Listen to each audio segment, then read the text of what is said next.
there in the first place?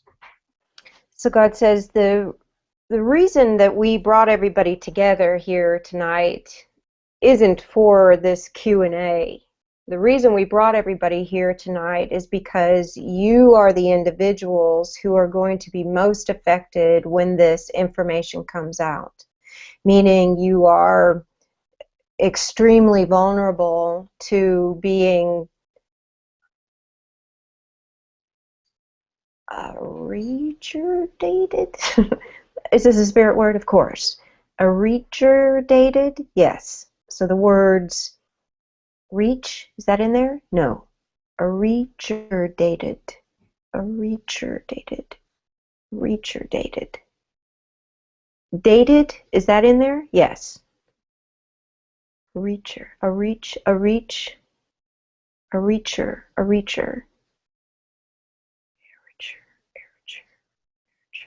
What is this word about? What's it related to? It's a combination of from this set point on, and herein lies the treasure. From this date on, herein lies the treasure, is a condition that is available to all forms of interaction. That interaction that occurs on a scope far larger than 3 dimensions is a scope accessible by many beings. So as soon as you hear this information, you are privy to a scope of dimension that can leave you vulnerable to the wrong kind of attention. So why you're here is to alert you to this, to give you tools to form an alliance, and then to identify the parts of you that need protection. What we mean is these parts of you are not physiological. Excuse me. The air conditioning needs to be turned on. The physiological of you is fine. There isn't anything that can be damaged. There are aspects of your life that can become very inconvenient or inconvenienced. There are psychological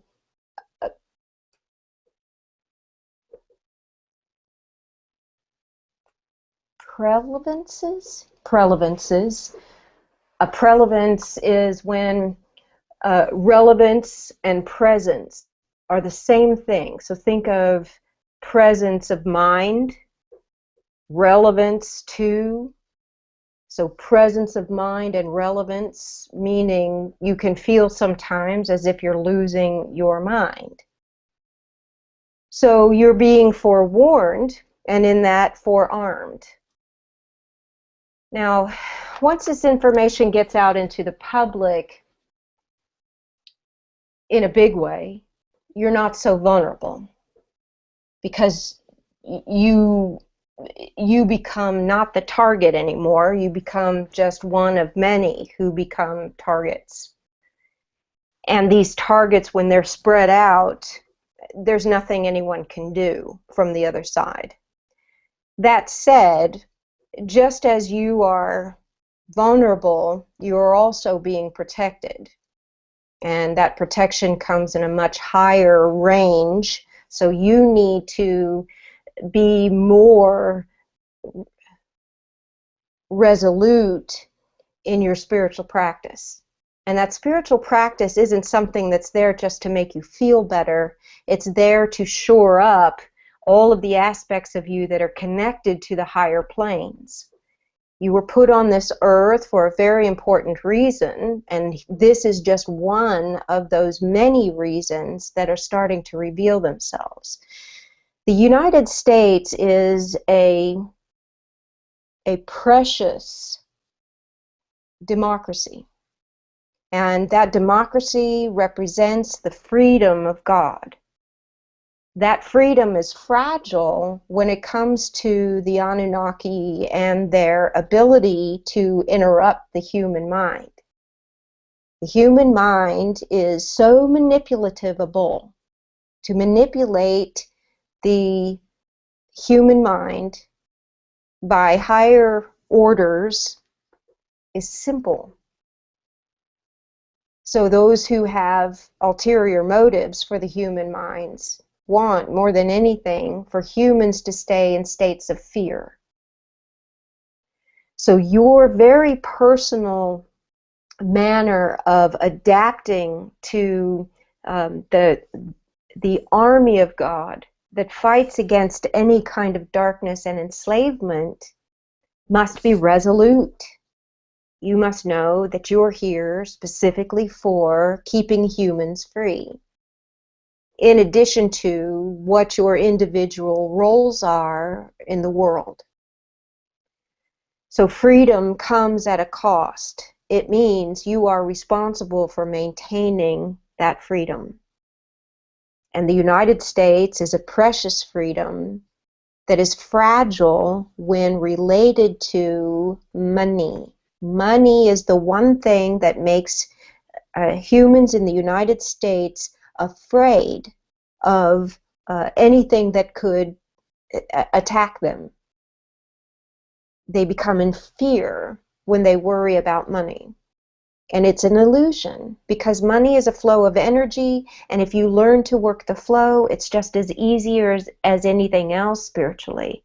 As easy as it is to bring peace to your mind and peace to your heart is as easy as it is to make money. Money is a flow of energy, and what you feed into it, you receive. But if you feed into it fear, then it doesn't flow. And not only does it not flow, but you become vulnerable to that which can enslave you to it. And that's what they want. They want corporations. They want people who need a job. They want people to want a job.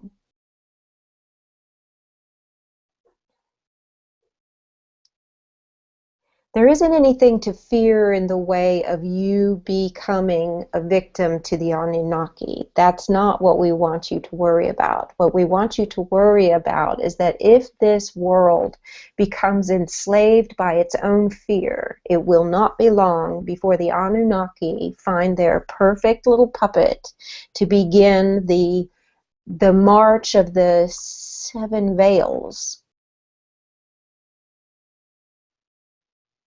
What is that? March of the 7 veils.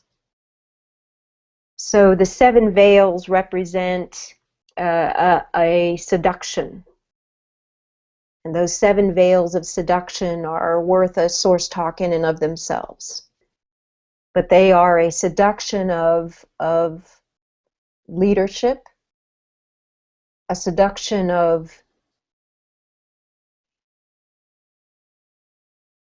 yellow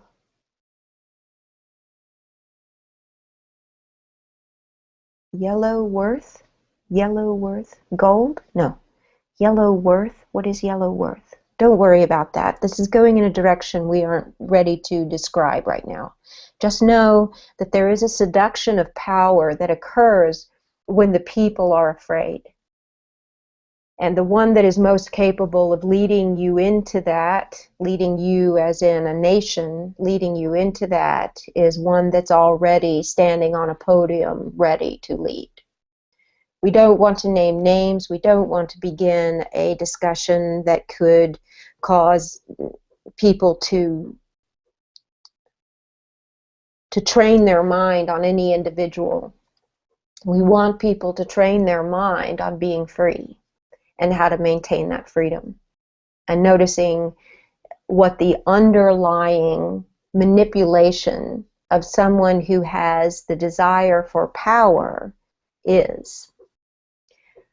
So that's just the opening, and now we'd like to address some of your questions because we know that you're very curious, and that curiosity is worthy. So let's work on some of those now. So the first question that was asked is, how did the Anunnaki make contact with Hitler in the first place? And it was through mindfulness. Hitler was working in a very high mode of operation. Every high mode of operation has its mindfulness training. Mindfulness training is opening the mind to receive information from alternative sources, sources other than your own thinking thoughts. Those sources can come from any number of worlds or any number of systems of spirit. And in this case, Hitler and many of his ring leaders were deep in the occult and mindfulness. And in the course of doing that, they were training in telepathy. And it was telepathic communication that began the relationship with Hitler. So that's in short how that began. We'd like to answer the next question because we think that has a lot of significance for what you and others are going to be doing in your relationship with Sandra and the information that we deliver through her. How can any beings separate from God? I need a drink of water.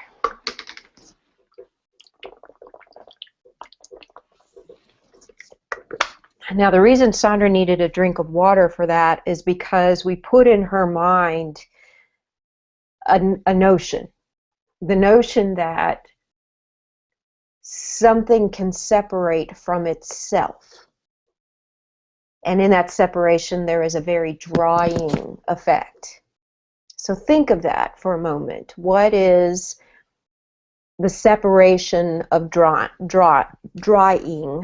Linda, you're being called to answer that as best you can. Let me get you off mute. Oops, you muted yourself, so unmute you. You're muted. Unmute yourself.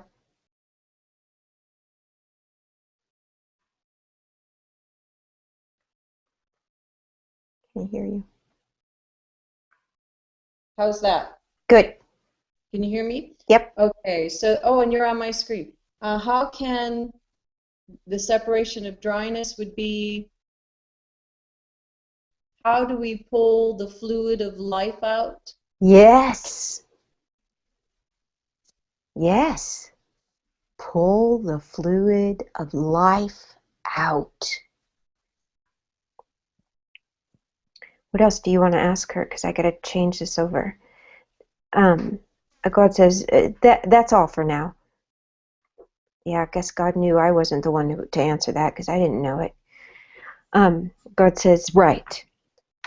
So when you pull the life essence away from a beingness, what is causing the pull? And we want, Eric, if you're still there, can you answer that one? You're muted. You've muted yourself. You have to unmute. Okay, the question was, what is causing the pull of what's pulling the life essence out? Right. What is the pulling?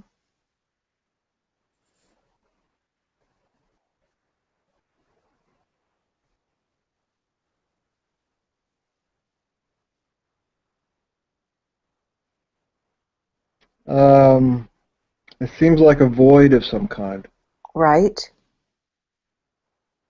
You need a void for a flow of energy from one place to another. You mean like a vacuum? Yeah. Hmm. But I'm a little confused where this is going myself. Okay. What we'd like you Could you repeat the to, question? well, what we'd like you to identify here is that the separation from God, the nature of a being that is separate from God and has been separate from God for a long time, is a being that is separating from itself. If God is in all things, if God is in every cell of the universe, to separate from God, you're separating from yourself. You're separating some aspect of you from yourself in order to do that. So the question to you is, what is the pulling? When you separate, what is the pulling?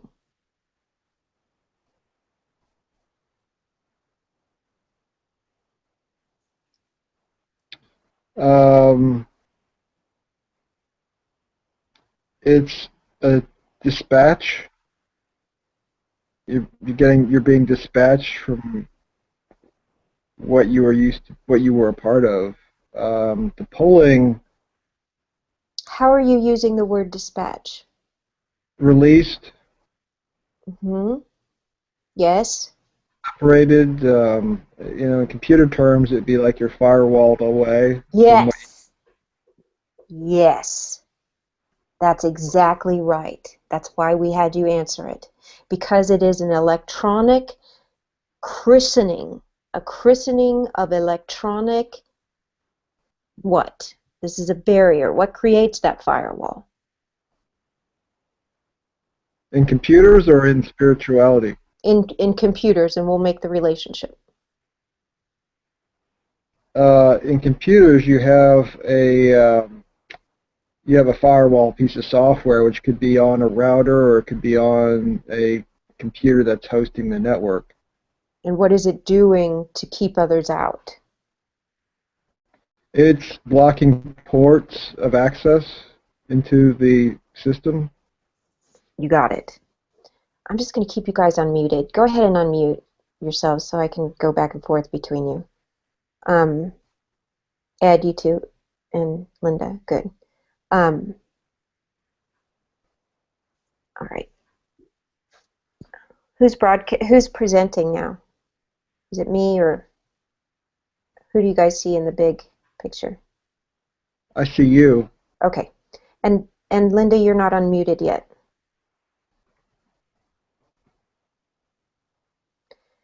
All right. So God says, There I am. okay, great. So God says, imagine this happening. And each side of this is signal. These are two signals. Now, these signals are not communicating with each other.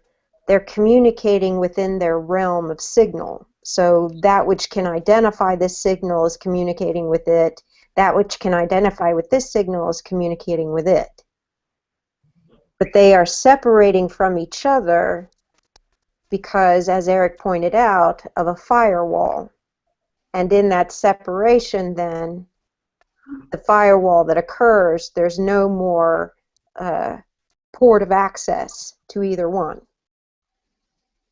Over time, the Anunnaki have developed a portless system with God. So even if they wanted to communicate with God, they couldn't, because there's nothing left in their system that would allow them. They've evolved it out of themselves.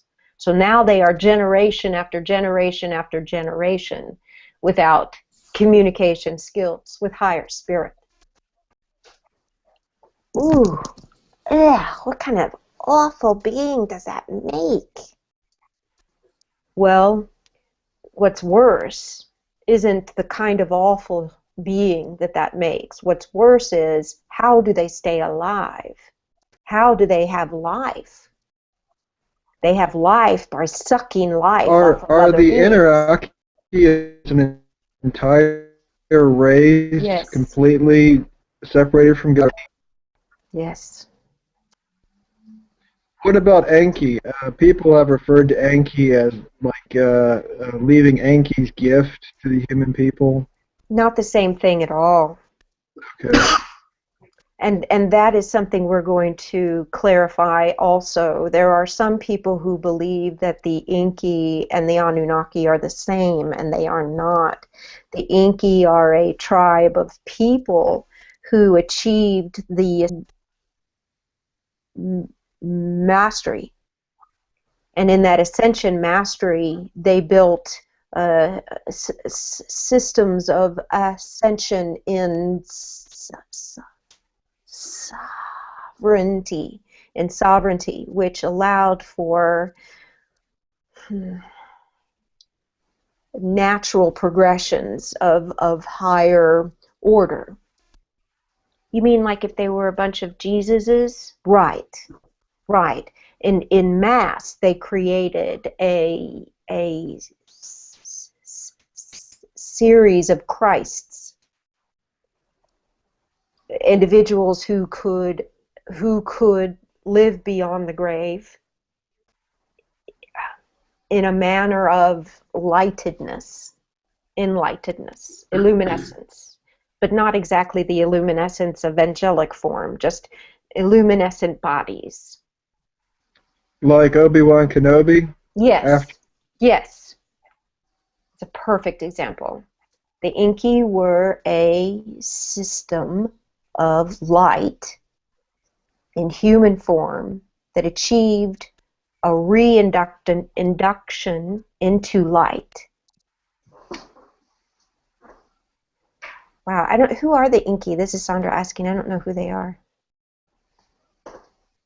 I mean, who were they? How do we know about them? If you're asking me, I heard Enki as a personality within the Anunnaki, so I probably have the wrong information. But You're not the only the one information. because somebody else has asked that too, has brought that up. Lost Book of Enki. Memoirs, Prophecies of an Extraterrestrial God.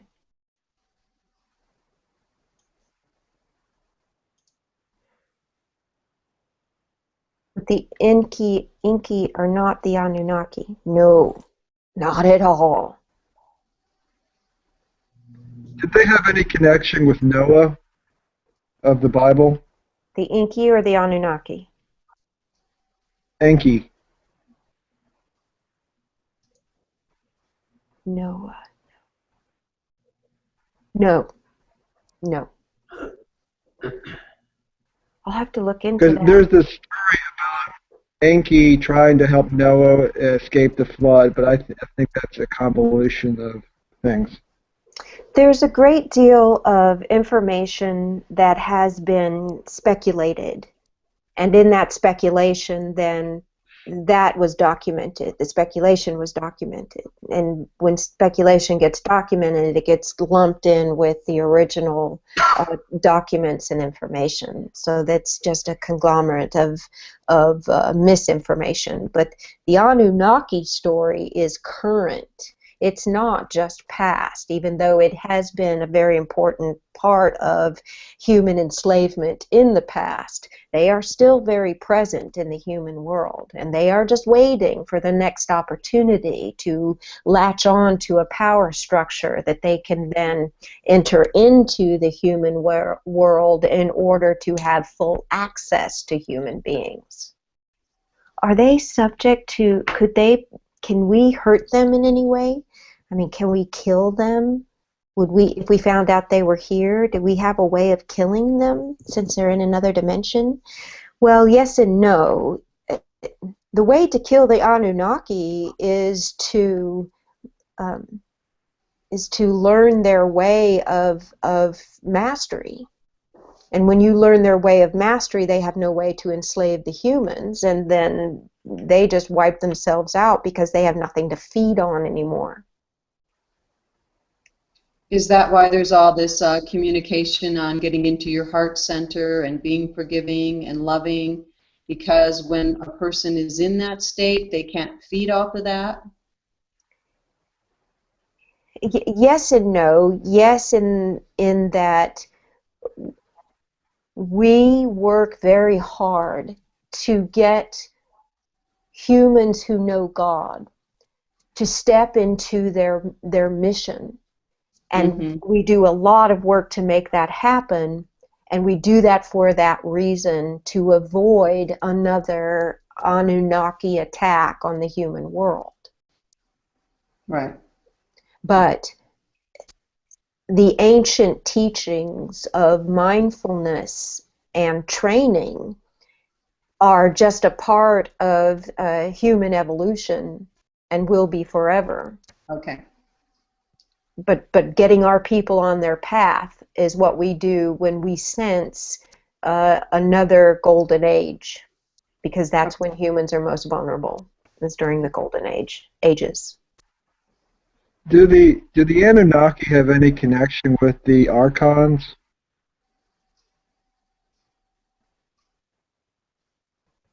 You're going to have to describe the Archons to Sandra because she can't get the vibration for them. Who are they? I am far from an expert about the Archons, but I've heard them discussed as evil-type spiritual creatures in another dimension that seek to manipulate other people. And I know less about the Archons than I even know about the Anunnaki. Are they are they supposed to be aliens?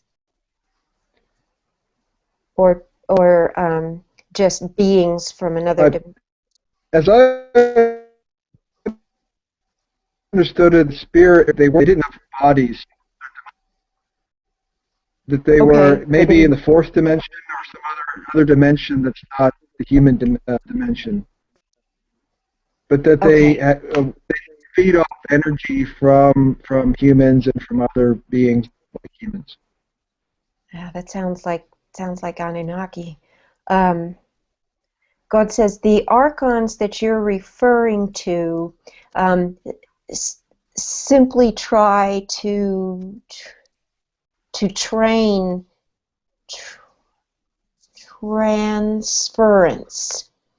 They try to train transference.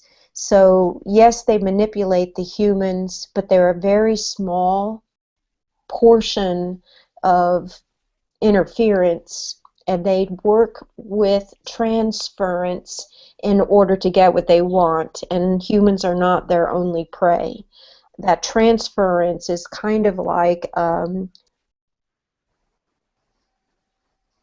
material structure of plants. So what makes a plant into a material structure is the essence, and that essence has a substance to it. That essence of substance is what they want. It's a feeding on that. It would be like humans feeding on the smell of flowers. If you feed on the smell of flowers, that's essentially what the archons are doing. It's bizarre. Do the Anunnaki also do that? No. They are all into the life force. They are just trained on the life force of the human. And the younger, more supple the human, the better. So they are more likely to suck on children. Can children survive that? How do they live through that?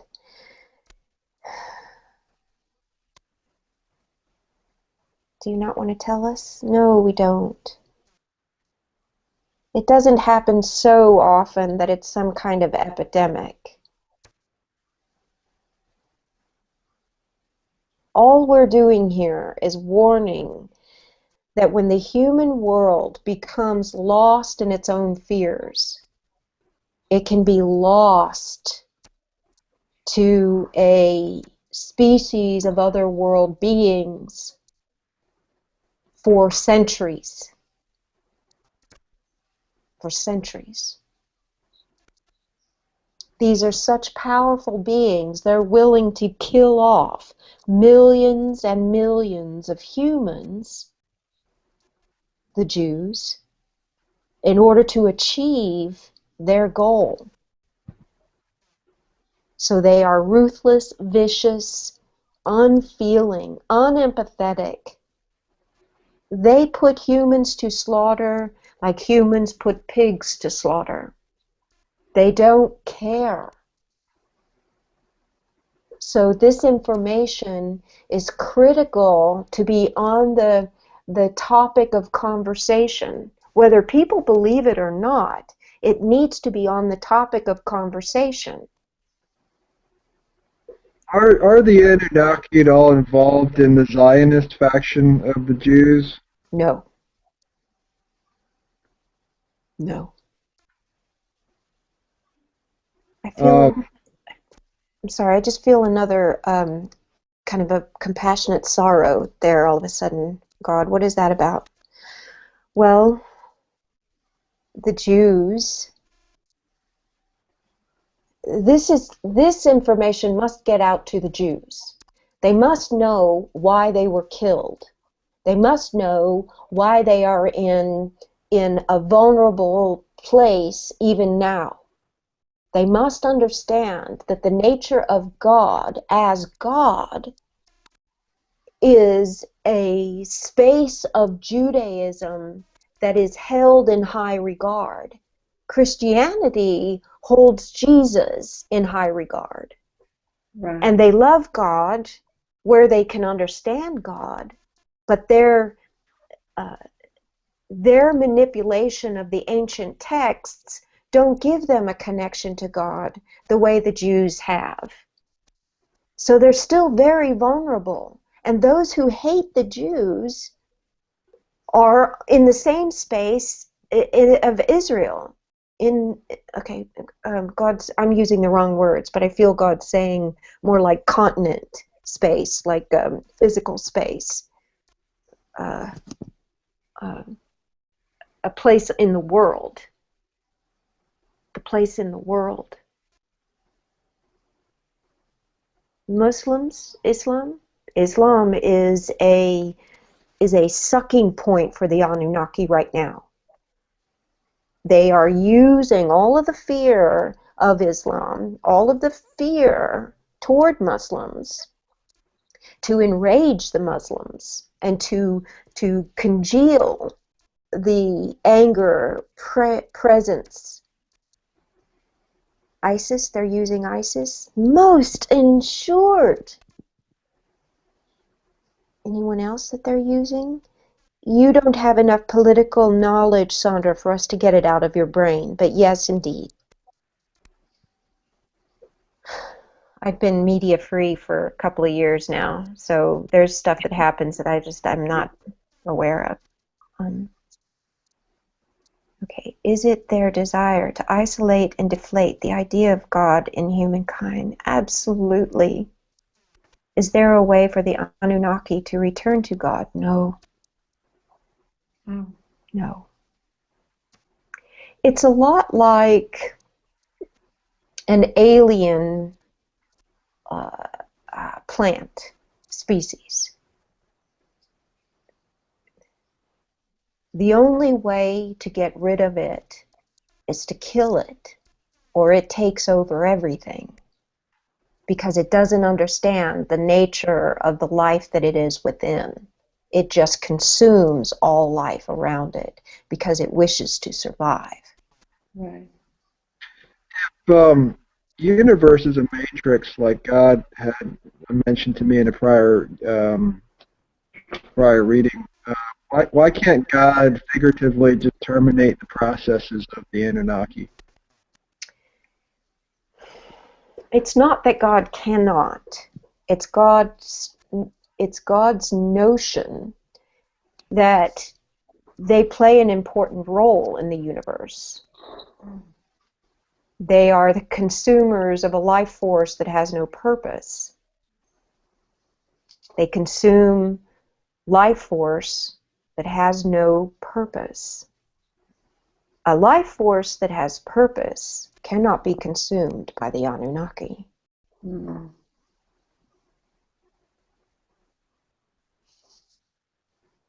So they play a role in the universe that is similar to the battle between light and dark. And we use that battle to train humans to evolve. So We could wipe them out. There have been talk to wipe them out. But if we did that, what would the human world become without such an enemy?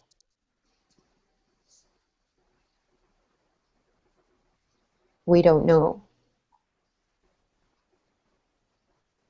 But we do know how these periods of enemies against freedom enlarge freedom, provided freedom is sought after and won.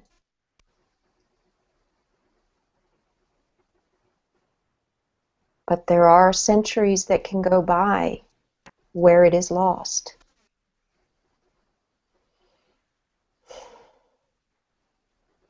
And we have high hopes for the next phase of human evolution. So we are working very hard to keep that from happening now.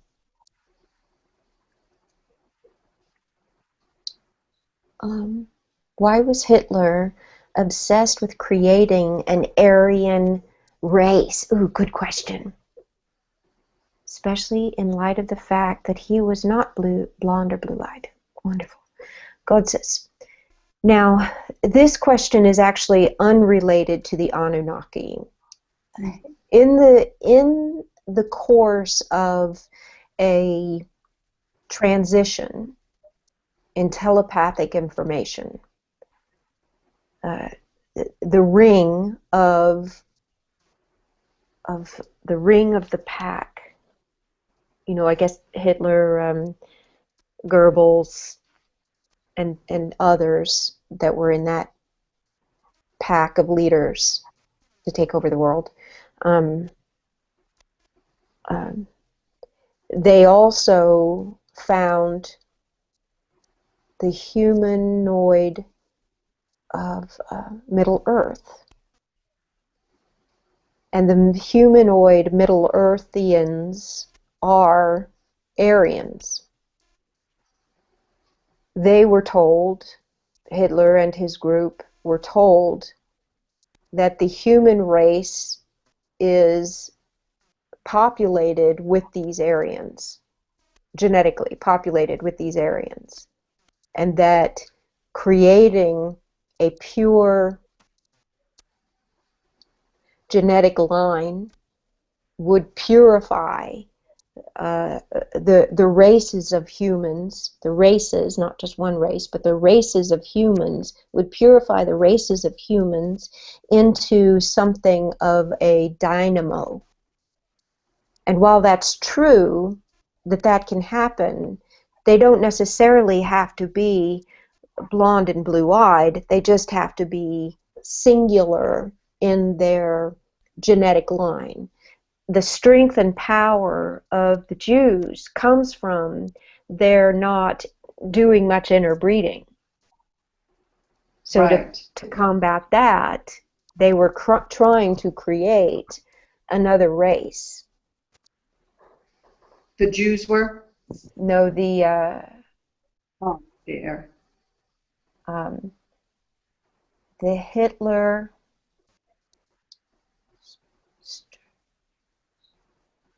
Hitler strain of power. He was creating a strain of power, world domination through a strain of power. Are the Jews of a higher dimensional frequency? I have a book where it said that they actually landed on Earth in error, and their dimension, they're from a higher evolved race that they did not expect to survive, but did. And they didn't think that race would actually stay so pure, and so it was allowed to exist, but it didn't mingle with it. It survived, and it didn't mingle, and so it remains this higher, like you were talking, spiritual race. Is that the reason Yes. it's so picked up? It is a superior The Israelites are a superior strain of mutation. Now, this doesn't mean that they are superior humans, but they are superior in their origin. So they are close to their origin by maintaining that pure bloodline. Is there a specific kind of the Jews? Like, is there Sephardic, Ashkenazic, Mizrahi? There's different subcategories of the Jews.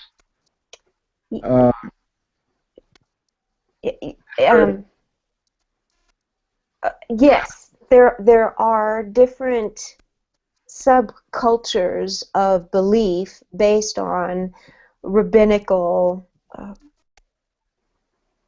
revelation.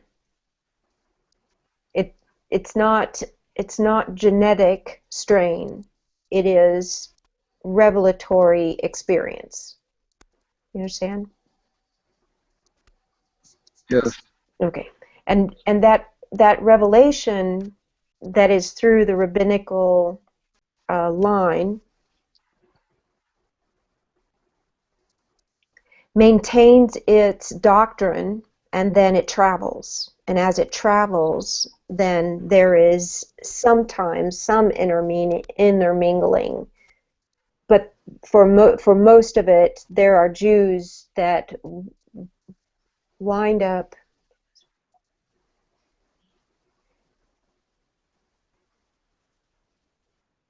interbreeding within a subculture of the culture to which they migrated. And in that subculture, then, the strains are diluted, but there are still origins that remain. We don't know how to describe this any better than how we are. The Sephardic Jews are both subculture and related to rabbinical revelation in particular.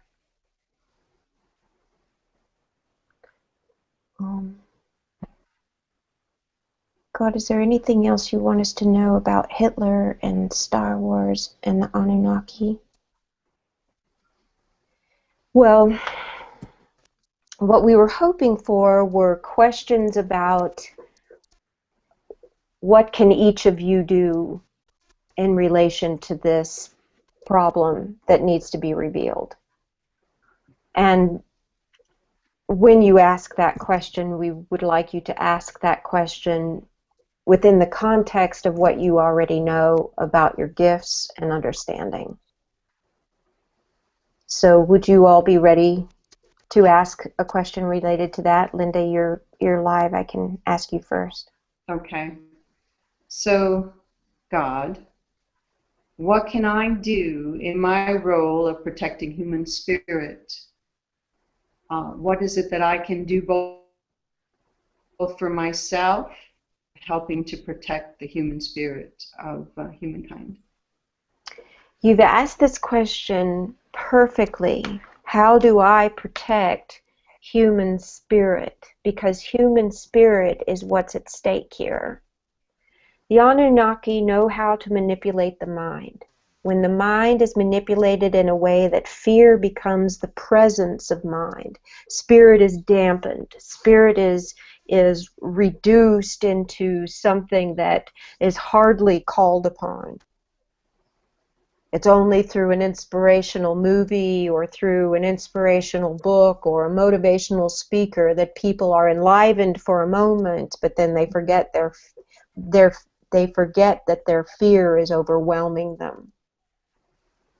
They forget that their fear is overwhelming them unless they are being inspired by a movie, a motivational speaker, or some other influence. You, Linda, are designed specifically to help those who have felt alienated by what they are, as either spacemen or women or beings from other planets. You are here to help reinvigorate their spirit into their human way so that they live out the rest of their life knowing that they're special, and to grab hold of that specialness in a way that keeps them free. Free in the mind, free in the world, free in what they do, and away from fear. Now, how does that relate specifically to the Anunnaki?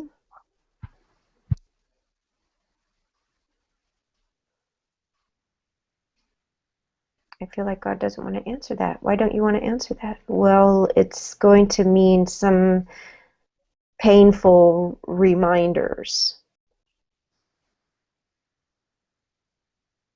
Painful to whom? To Linda? No. How do we describe this?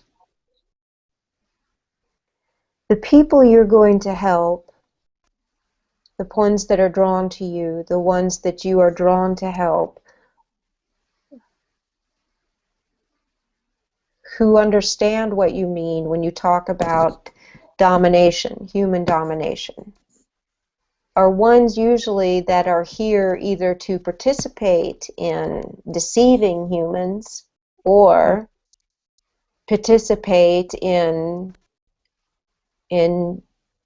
natural selection of humans. The enemy of my enemy is my friend. Are we speaking of the Greys here?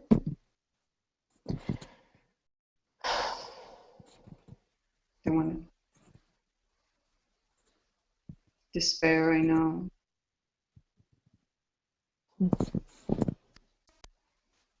God says the word has no word, and it has no identity. Even despair does not describe it. The relationship with these aliens on this planet is more than just the difficulty of a human to help a human form out of their feeling of alienation. You're not going to know the difference between the ones that are here to help the Anunnaki and the ones that are here to help the humans. You're not going to know the difference. Are you talking about the aliens themselves or the humans who are aliens in human form? Both. You're not going to know the difference. So how does that help her then? Because your focus needs to be all about freedom always. So that even those who are in human form, who don't know that they come from a world where they are supposed to help the Anunnaki, can free themselves from the Anunnaki. Like they made a deal with the Anunnaki in another form? Right. Man, this is getting deeper and more complex. Okay, Eric, it's your turn. Are you still there? I'm here. It's your turn. So yeah, I will ask similar, same type of question, which is, how is it that I can help other people remain to be free in service to God? Your job is related to the evolution of technology. You are going to be instrumental in creating what becomes an electronic barrier between the systems of imprisonment of humans and the systems of the free humans. You mean like, what do you mean here? Well, this isn't something Sandra's going to be able to just pluck out of her brain. We just don't have the words in her brain to tell you, so we're going to get as close as we can. The nature of the Anunnaki is to manipulate the mind of humans to get what they want from humans, as we said. And when you manipulate a mind, a mind that is mindless, meaning it's not conscious of what it's doing, can unconsciously program something and mess a bunch of things up unknowingly. A human programmer, are you referring to when you do this? Yes. So let's say an unconscious programmer doesn't pay attention to what they're doing, and they are being then manipulated in a piece of code, one piece of code. That one piece of code can lead to some other piece of code, to another piece of code, to another piece of code. So those who are the Anunnaki who are trying to manipulate some interference, all they need to do is interfere with the mind of a programmer and create a whole slew of interference. And in that interference then, there are communications that can't get out. There are systems that get shut down. There are confusions that occur. There are hacks that get through. It's not that you're going to develop some system to keep all that away, but you are designed to understand the nature of an evolving code, an evolving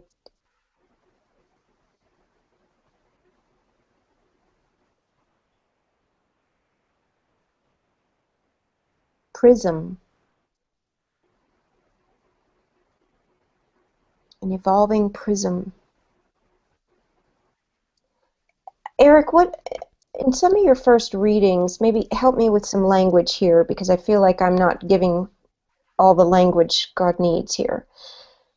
In your early readings, what was it that God said your purpose was?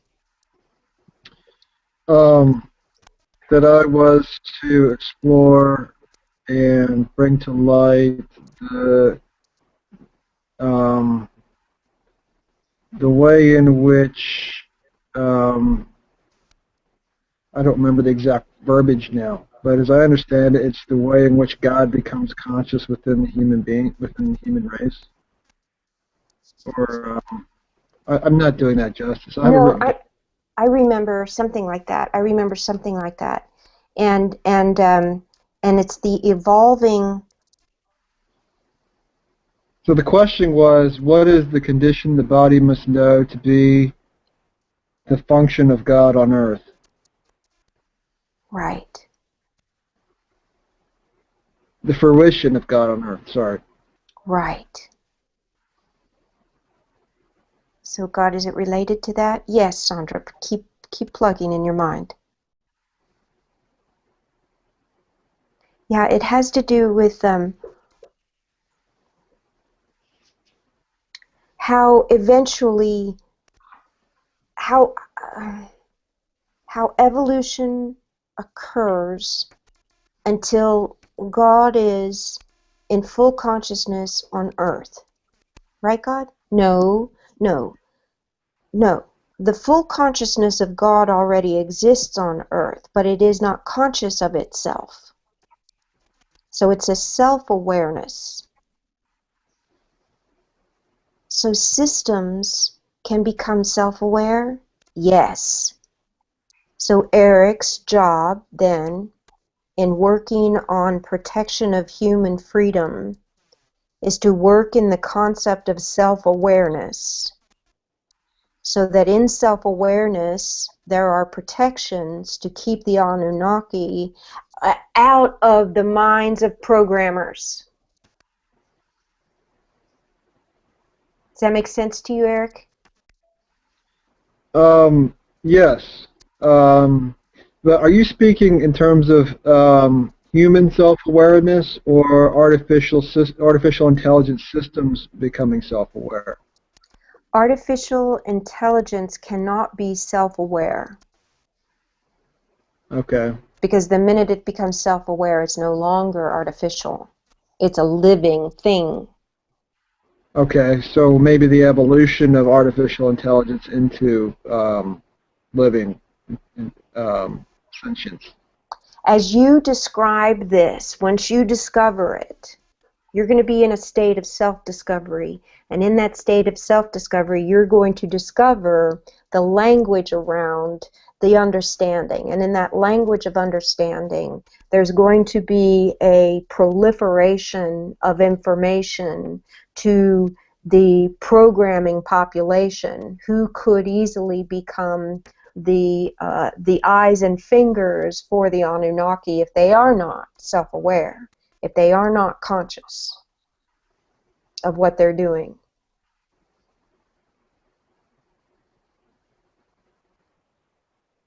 Okay? Okay. Okay. So, in other words, to be a leader in the forefront of that evolution of technology. You are going to use technology as a way of demonstrating to people in the programming world how the evolution of God is already demonstrated in the evolution of humans. And you're going to do that in a way that makes it clear to programmers that there is being. There is being. And in that being, the many of the programmers who are going to be interested in the work that you deliver in this way, we're not going to describe the context of it yet, but who are interested in the work that you will be delivering philosophically, will be people who will be waking up to the consideration that they are puppets to something other than their own whims.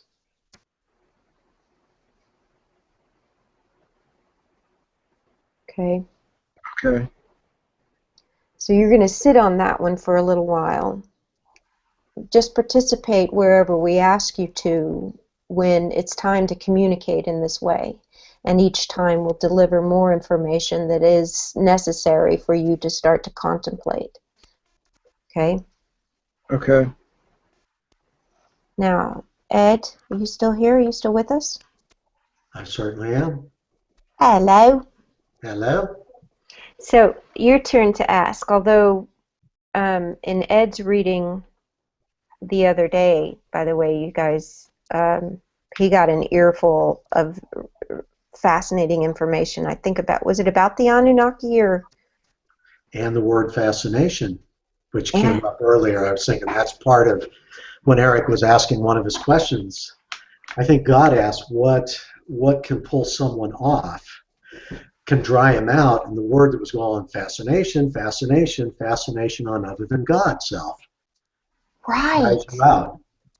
Self-fascination. And it's like it goes internal, it goes into a spiral inward. Yes, definitely. Fascination is a pulling energy. It's a pulling energy. Fascination. So Eric, the part on that was emphasis. God said the emphasis on the word fascination. So it was the fascinate to something other than fascination. There was a lot to that. So it wasn't just the curiosity that fascination normally would be related to. It's more of a permanent binding. Permanent binding, yes, a permanent binding. Fascination is a permanent binding. If it's not a fascination with what one is building, well, never mind. I don't want to take that. Never mind. Okay, so God says, now we want you, Ed, to ask the question about what you can do.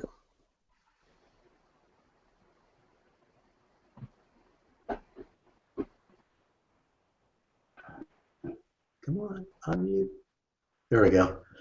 So there's two questions, and they're related in my mind. is what I'd like to start with is internal. How can I recognize when the Anunnaki are trying to block me or limit me or that? What somatically or mentally, what are some of the hallmarks that I might recognize? And then the second part of the question is that obviously there's techniques you're sharing that we can protect ourselves, but are we able to protect others, or is each person having to protect themselves and we can only share the techniques? So the first thing about whether or not you can recognize that they are interfering with you is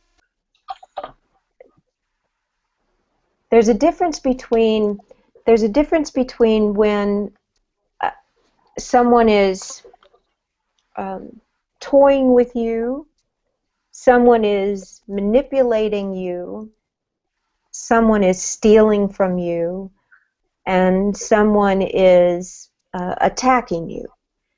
All of those differences have a nuance, but they're really all the same.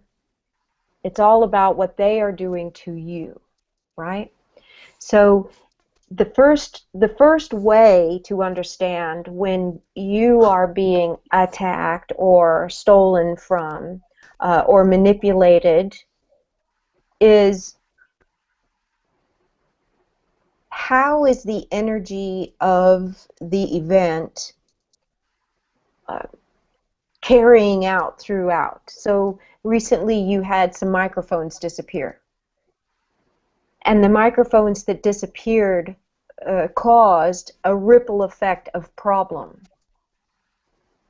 It wasn't a feeling that, oh my gosh, I'm an idiot. I can't believe this happened. Oh my gosh, those people are idiots. I can't believe that happened. There's not a feeling of somebody dropped the ball. There's a feeling that, hey, this should not have happened. So there's an internal mechanism in you that's telling you the difference. And the peculiarity of it can also tell the difference. Now, there will be times when you'll wonder, could this be it? Could this be them? And it's not them. But you won't feel so attacked or manipulated. You won't feel that it happened to you so much. You'll feel that it was just a snafu. So there's a nuanced feeling in that. How to know that... This is Sandra. I'm interrupting God because I can't remember the second question, even though I know God can, but... Okay, second question was, can I directly protect others, or can I only give them information to protect themselves? The latter, because nobody knows how to protect themselves from such an alien being or species. One, nobody knows how, because they can't even conceive of it for the first place. They can't conceive of some huge, giant, other dimension being having anything to do with the human world. Why would they, and why should they? So there's one issue of why protection wouldn't work. The second issue of why your protection couldn't work for them is that you are this tall compared to a being that is this tall. You're here to them here. And they use humans to manipulate the human world. So you wouldn't even know who the enemy is in the human world. Sometimes the enemies don't even know who they are. They're just working on their path unconsciously, not knowing that their path is being monitored by a being this tall. Humans are rodents compared to the Anunnaki. You cannot affect their energy. You just have to make yourself unseeable. you are unseeable when you are in light, in high vibration. When you keep your vibration high and out of fear, they can't see that. They can't even perceive it. It's another dimension to perceive. They can only perceive low vibrations. So there's really the only humans that can really deal with this is the next generation. This generation, as we've discussed in prior, it's hard enough just getting some to believe in God, let alone all this ET. So really what we're trying to do is save a small handful so that there is the next evolution of the human that can energetically handle this. That's a good way to put it, a next generation human, although this is the generation that you're working with. This is Sandra. I'm just curious. When I look up at the camera like that, do I look like I'm looking at you? Or does it look like I'm looking above you? When I'm looking at the camera. It looks just a teeny bit above. Okay. Sorry. Nice mascara. Okay. Doesn't really matter, Sandra. You look fine. Oh, thanks, Eric. Now I'm blushing. Can I ask a follow-up to this masking to avoiding being monitored by the Illuminati? Yes. I don't mean, but there's a technique that my friend Paul taught me. He called it masking in the spirit realms or cloaking in the spirit realms, and it had to do with the invocation of many holographic duplicates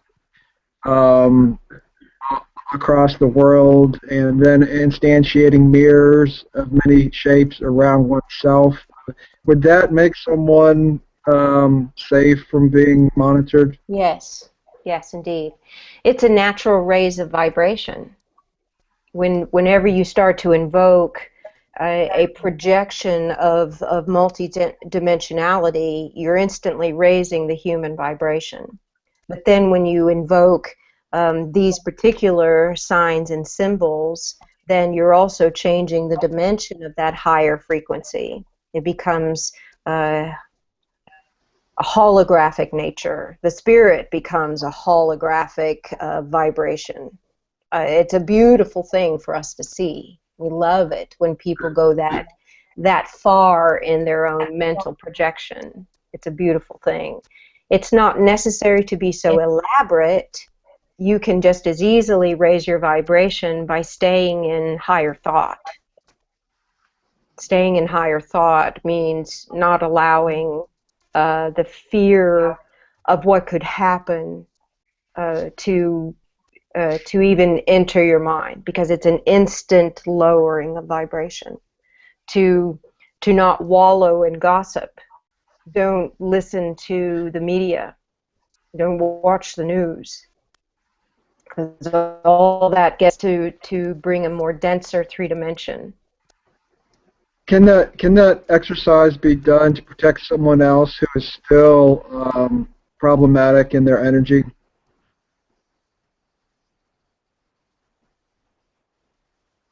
Yes.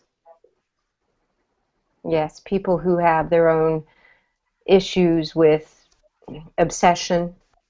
Obsession is another low vibration habit. So people who have obsessions would work very well with that technique. Because then they could obsess on it, and it would protect them anyway. Okay. I've also done it for other people who agreed that I could help them. So doing it for oneself is good. I was just also wondering about. Oh. Obviously, you can't always protect someone else, but in isolated situations, it seems handy for us to apply to other people. Well, if they believe that what you are doing will help them, it'll work. But if they don't, it has minimal effect. Minimal effect. Because the mind is all about the thoughts, and the thoughts have to be surrendering to the higher vibration. It has to surrender. So, for instance, let's say you're in pain. And in that pain, you want to feel better, but the only way to feel better is to forget your pain. You have to surrender to painlessness. So someone that you're trying to help, they have to surrender their fear to your process. You see? I see. So God, what else do you want us to know? Just that we're very pleased that you're all here. And exactly the ones that we wanted to show up have shown up. And the ones that we didn't care whether they did or didn't. It's not that we don't care about them, it's that this isn't their fight. This Did you, is did you want me yours. to pass any message to Robert, or just, Sorry? did you have a message that you'd want me to pass on to Robert, whom I had invited? Sure.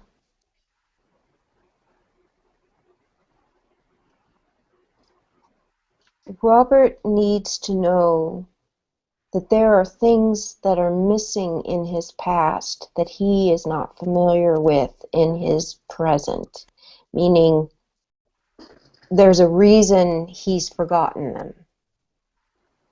There's a reason for the blocks in his memory. And one day he's going to have to figure out what's being blocked.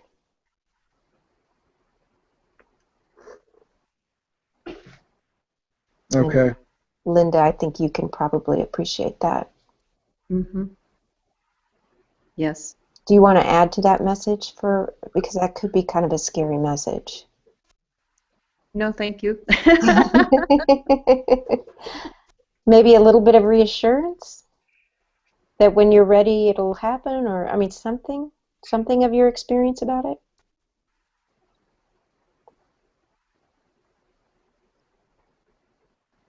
I don't know.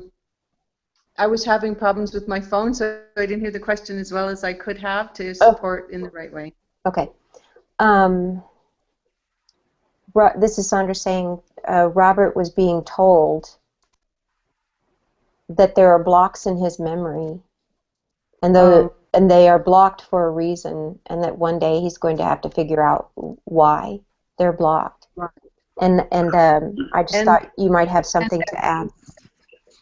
It will also appear, and it'll come in maybe stages, and when he's ready for more will come. Have your memory started to unlock? Have my memories? I think all of the feelings are unlocking, and the connections are happening that are also relating to the feelings, which are helping me to connect more of the memories. Yes.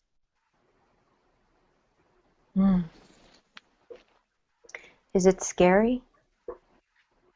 Is it scary? It is.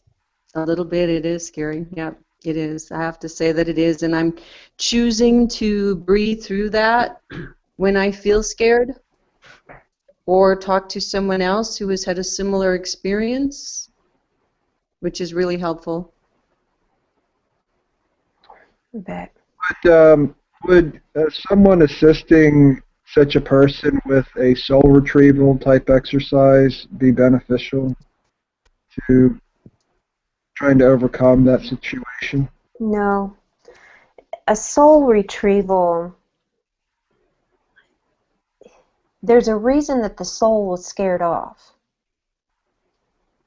So often the soul is scared off because of some experience that the body is having in childhood, usually. And it's what they call disassociation that occurs. Retrieving the soul before the mind has a way to categorize and what's the word? The mind has a way to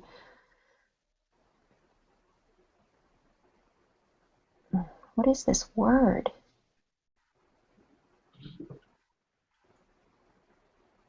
The word isn't categorized. The mind is,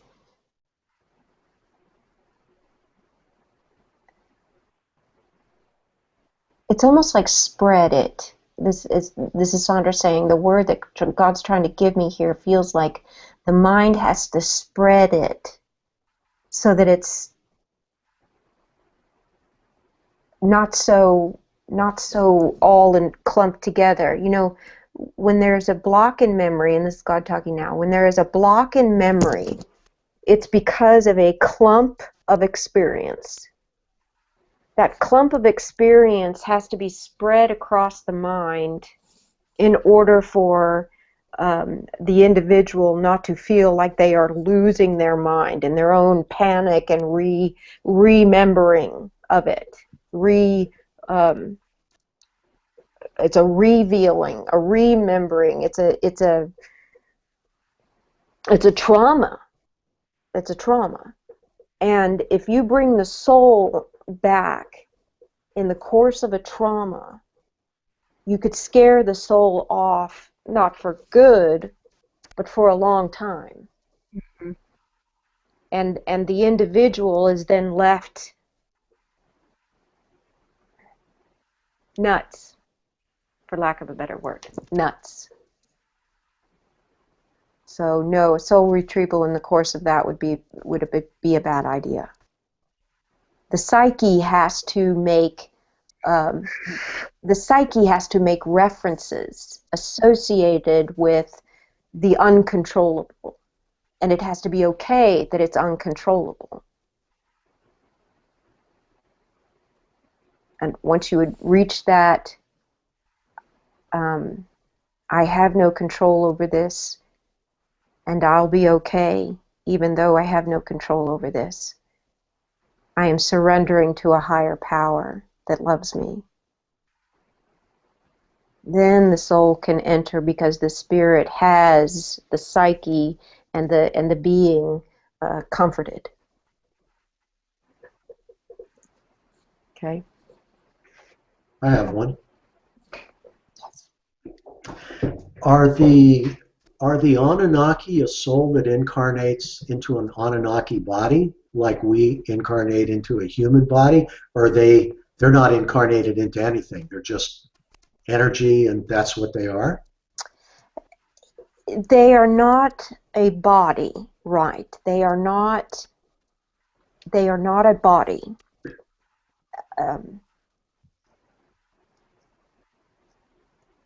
They are a projection. They're a projection of form? Right. Like a ghost is a projection. An apparition? Yes, it's like an apparition.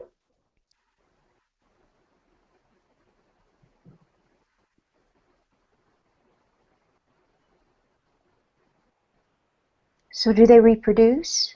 No.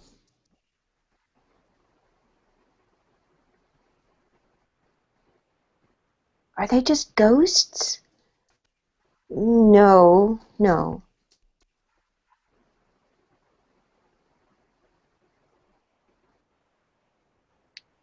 know, this is Sandra saying, the closest I can see to this is, I love shows about ghosts and ghost hunters and things like that, and I used to watch that stuff all the time.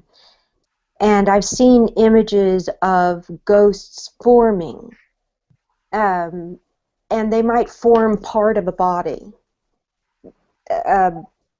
or you can.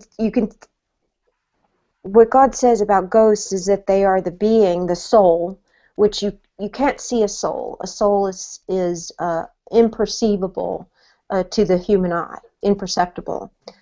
But a soul that is become a ghost can gather molecules to it to give it an apparition of form, and it shows itself in form to what it remembers itself to be. It remembers the body that it was, this soul. So it will gather molecules to appear as it appeared when it was a living body. Is that what you're talking about? Yes. So they're souls? Yes, they are.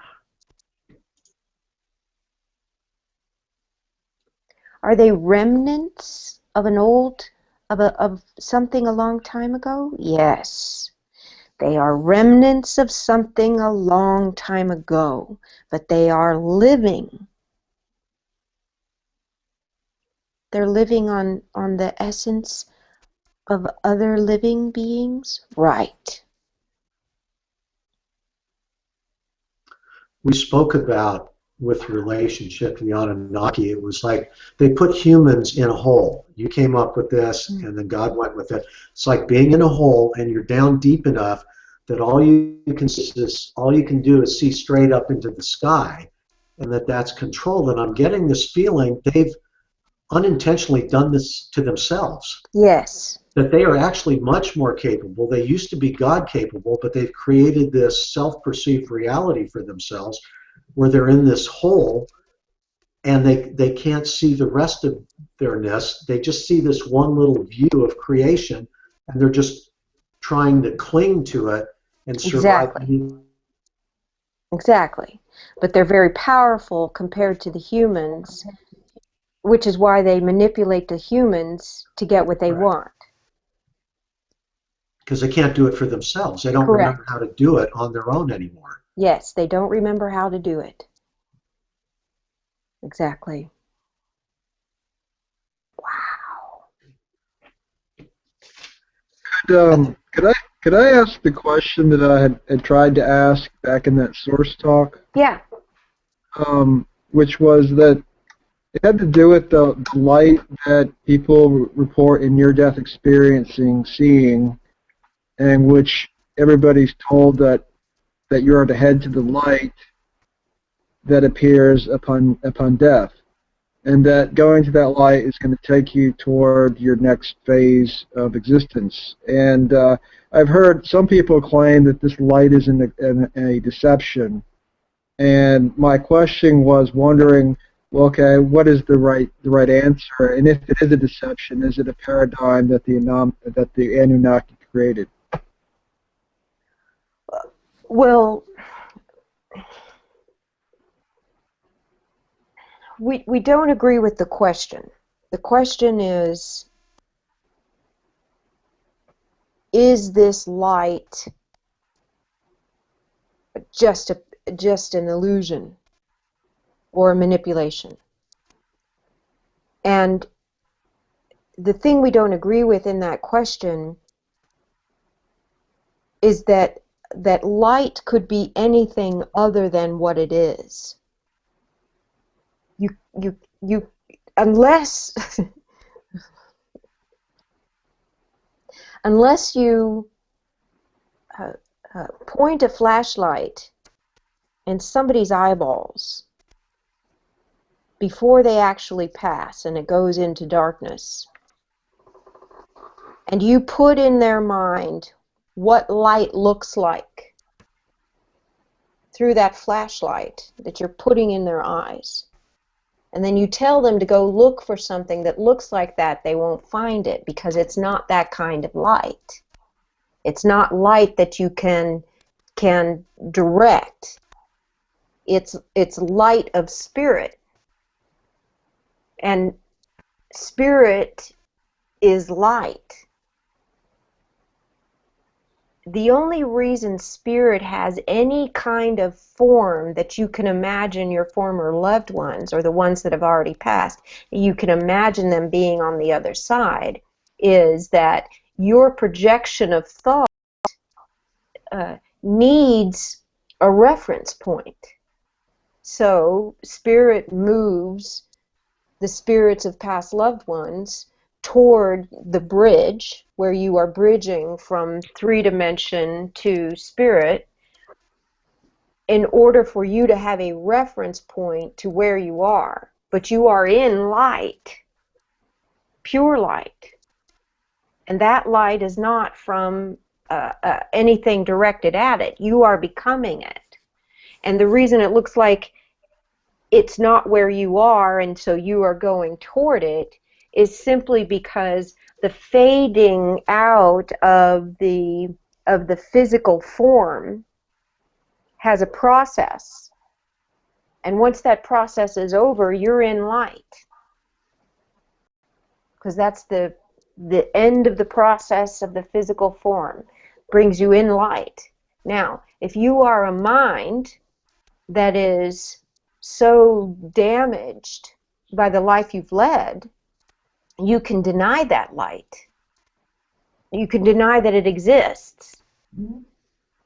And then so for you it doesn't and won't until you go through some other process, which may mean you just get into another body because you don't know how to free yourself from form. But there are all kinds of other options of things that can occur, but most people just finally their body shuts down in all full processes and their awareness is now in light. Now, as far as the Anunnaki somehow manipulating a person's mind and they're going toward the Anunnaki instead of into the light, they would have to be a mind that's been manipulated their whole life by the Anunnaki for that to happen. So we are to go to the light, and then that isn't like someone was asking me that same question about that. That was almost like when you go to the light, it's basically a guarantee of being reincarnated back on this planet. No, they don't know what they're talking about. All right. The light is spirit. Okay. So they're becoming light because they have a spirit that is full and rich. Now, if they do not have a spirit that's full and rich, their soul cannot follow spirit into the light, into the realm of God, into the nature of souls, into what some call heaven. If they do not have a spirit that is full and rich, and all they have is a soul that is lost, they could get stuck on this planet or immediately go into another form. Okay. Immediately find another form.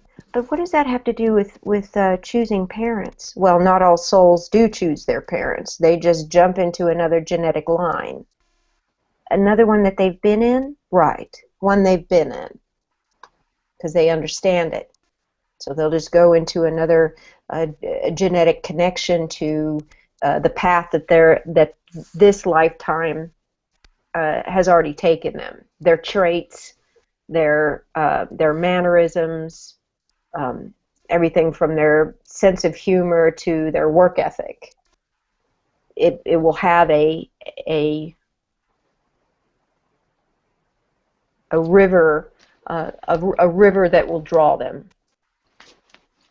Somebody said something about a rainbow all of a sudden, and suddenly that came aware to me. What was the rainbow question somebody asked? I was about to ask something different about choosing parents, because God alluded to that not everybody chooses their parents, but what about those who do choose their parents? Do they come possibly from a different genetic line, or is that usually what happens? Yes, they do often come from a different genetic line. Not always, but often. They, at least their history, as their soul has evolved from incarnation to incarnation, they are ready for a fully conscious life. So they are conscious of the parents they choose. They are conscious of the life they're going to lead. And they are conscious of the way that life is going to play out, and even how difficult and traumatizing that life is going to be. But that's usually the people who are ready to live a conscious life, to wake up in their lifetime. Is that what Huh? I was just going to say, is that what we all did on this call? Oh, yes. Absolutely. Every single one of you. I was wondering that too. Well, I know from all the readings of all three of your readings that you absolutely are coming from a conscious, came into this world ready for a conscious life. Mm-hmm. At the beginning of this source talk, there was mention of protection that came in. So all through here, it just sounds like for all of us, and for especially for humankind in general, this is a losing proposition, but that's not what's happening. So can you speak a little bit more about the protection that's available, that actually comes in, that is given to us, and how to recognize it? There's only one way to imagine protection, and that is vibration. Vibration is achieved through consciousness. Consciousness allows the articulation of vibration to become form. Form is the hardest way to articulate consciousness. Three-dimensional density is the hardest way to articulate consciousness, but every ounce of your physical form is an expression of consciousness through vibration. When you maintain your highest vibration that form can manage, you are protecting this form through the security of the system of God. The system of God is within the highest vibration. It is the highest thought. It is the highest achievement, attribution. So long as you stay within the security system of God by keeping your mind clear of the past, of the tragedies and the intrepidation, keep your mind clear of what could happen or could go wrong, maintaining only the best for what is your mind and focusing on that as being what is best for your mind, to clear it always. You are maintaining yourself in a bubble of protection. You cannot protect others any more than you can control their mind. You can manipulate it through how you encourage them, how you reassure them, how you give them words and shut them up when they're telling a story that only dogs them or someone else. So you can manipulate the situation, but you cannot energetically cause people to be protected. It's all coming from within here and here in the heart. Was Star Wars intended as a story to try to put people in a better frame of mind? Yes. Yes. From spirit? Yes. To teach them that mind is everywhere. Mind is all. Mind is everything. And being conscious of your mind and clearing your mind and keeping it creating instead of destroying will give you a process of perfection. You are perfecting the mind of you. And that perfection of the mind of you keeps you in the God of you, and that God of you protects you from anything else that could destroy you.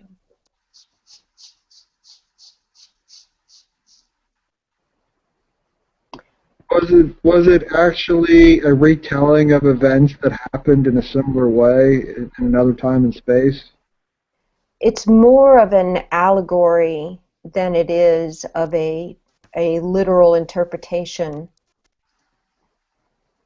The allegory is real, meaning what it represents is real. But there was not a Yoda, and there was not an Obi-Wan, and there was not a Luke Skywalker. You might say that you are all Luke Skywalkers, And you might say that one day you will all be Obi-Wan Kenobis. You are all Princess Leias. Each of those characters represents a condition within the human world, and each human being has each one of those characters. Provided you know which one you are, will determine how much power you have over the dark side.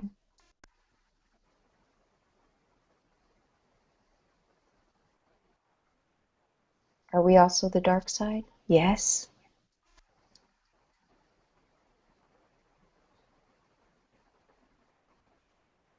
But what about the Anunnaki? That's a different side of the story.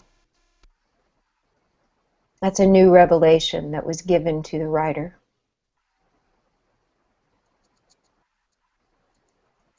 I know that the latest series that they started,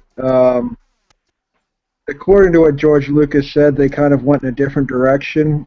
Is that new direction based on the new revelation, or is it in spite of what George Lucas might have originally envisioned? Trust me when we tell you they were told what we are telling you.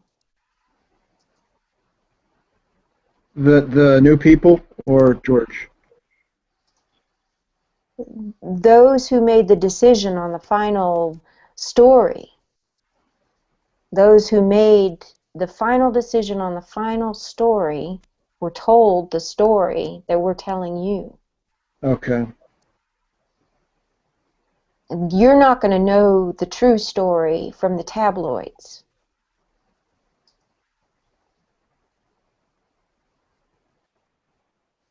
Just not. Who would go around with the reputation they have to uphold to say we've been speaking to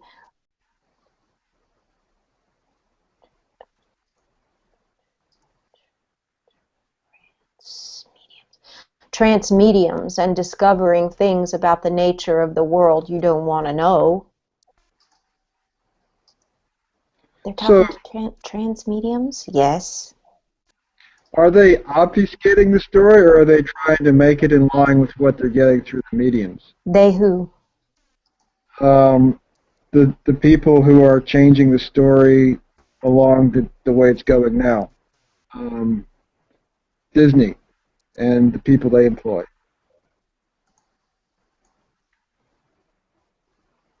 Is Disney trying to obfuscate it from George Lucas? Is that what you're saying? Those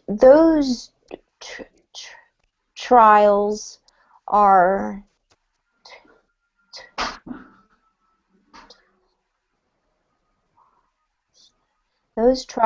twice the worry of a stranger. Those trials are twice the worries of a stranger and half the worry of a savior.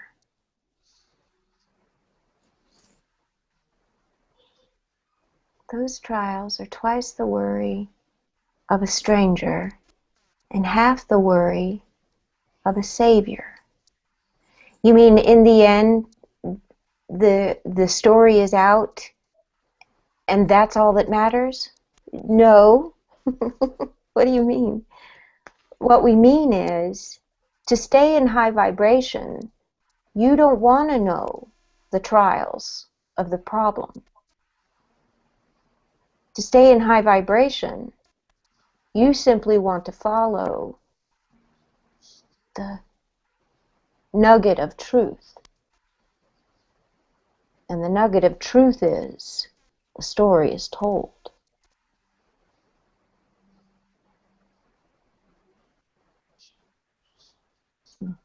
So it's listen to the message and not worry about the drama within the messenger's life, how he got there.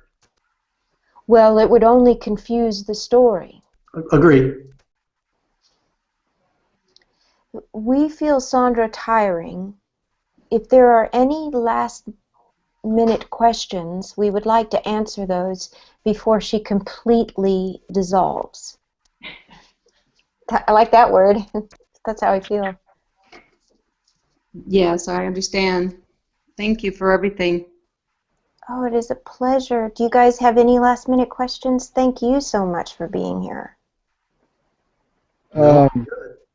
Is there another time you want to do something in follow-up to this? God says yes. We will probably make this a fairly regular gathering, and we will expand the topics. But we are so thrilled that this has been achieved. In the next one, we would like to discuss some of the nature of those who are being manipulated. But that requires more muck. So we need to spread the time between, or use that as an opportunity for a Q&A after another source talk. But we do have to get that story told about the ones who are being manipulated. Okay, maybe in a time when I'm not so tired, we could probably do that one, but that feels very heavy to me. Thanks so much, Sandra, for everything you've done tonight and leading up to this. Well, thank you for staying with me, you guys. It was awesome. Thank you. Lots of great information shared. Like you said, heavy, but great information, important information. Thank you. I'll try to edit this out and then edit it so it's easier to follow through the whole thing. Good. and I'll let you know when that's done, and I'll send you guys the links. Okay. I'd be happy to send you some positive vibes if that'll help tonight. Always. Yes, restful, peaceful sleep. Thanks, you guys. All right. Well, I'll be in touch with when the next one's supposed to be. But okay. Thanks for being in my court, all of you. I love you. Love you. Bye. Bye. Namaste. Namaste. Namaste.